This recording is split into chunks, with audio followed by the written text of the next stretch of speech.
Hi, welcome back to Everyday Behavior. My name is Mary Ann Shepard, and I'm happy to come to you this month and talk to you about our series on database decision making.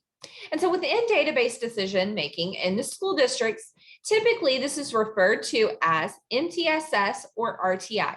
What exactly is MTSS?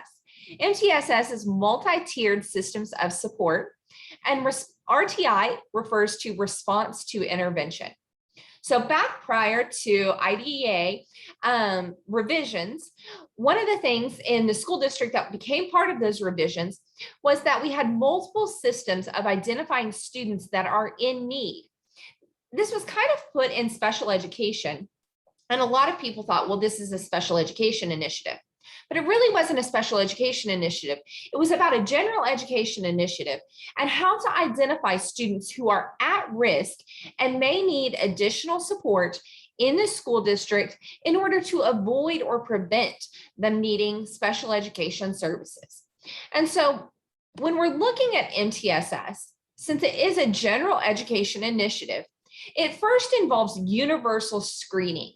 So universal screening is the process of screening, a very brief screener that takes just a few moments or can be administered to multiple students at a time, like a electronic or computer-based screener. But it is a very brief snapshot of some very key skills to identify those students that are at risk. It's not a diagnostic tool, so we're not diagnosing what is the problem or where is the problem. We're just looking at who are the students that are not meeting a minimum standard. So it's the first step in identifying those students who are in need of additional intervention services. It's identified to all students, and then as we'll talk about here in just a moment, students are then broken down into groups or categories. Once you break those students, or once you have those students who have been identified as needing additional supports, you use the problem-solving model. So the problem-solving model is a four-step process that we'll talk about in an additional video because we're going to go a little more in depth this month into that. But it's a process of identifying where is the problem. Is the problem with general education in our curriculum? Is the problem with the individual student? And then how do we identify the problem? How do we develop an intervention? And then how do we track or monitor that over time? And so using that model, we can definitively state whether the student has responded to the intervention or students in a general education classroom. And then we can make decisions on what the next steps are. Tiered intervention is also a part of response to intervention, or MTSS, and tiered intervention is probably the most widely known part of RTI and MTSS.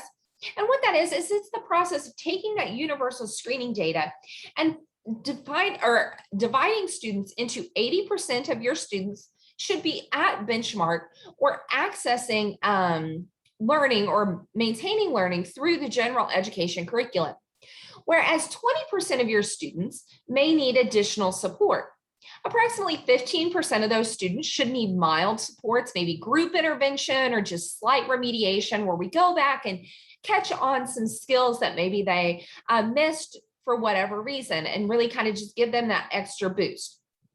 Whereas 5% of your students may need intensive intervention, and those students may need individualized remediation, or maybe they have a specific learning disability and they go on to receive a referral for special education. So when we look at tiered intervention, we divide those students into tiers, not to label students or kind of divide students, but in order to allocate our resources. How do we allocate our resources so that our general education curriculum is meeting the needs of the largest percentage of our students?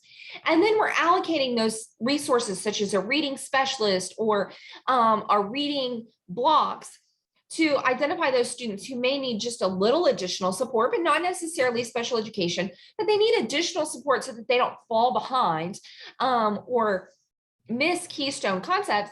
And then how do we target our most intensive instruction to those students in most need? With all of our students, those that are in that top 20% that need additional instruction or additional support, we're going to monitor those students over time. So our universal screening typically only happens 3 times a year, in the summer or in the fall, winter and spring, whereas our progress monitoring is going to be an ongoing process where maybe we progress monitor students once a week or on an ongoing basis so that we can look and make faster decisions to determine, is this level of support sufficient? And we're not delaying, intensifying, modifying, or changing that intervention. So again, we use that process to assess those students in the areas that they were identified at risk, and then make those decisions to determine if we're benefiting from that intervention. Within an MTSS or an RTI framework, you have a leadership team that typically meets together. And that leadership team is going to include individuals like your school principal, your reading specialist, your math specialist, your general education teacher. And they're going to sit down and they're going to look at the information, that progress monitoring data, the universal screening data, the daily intervention or weekly intervention data. And they're going to look at that data to make decisions to know, are we making progress?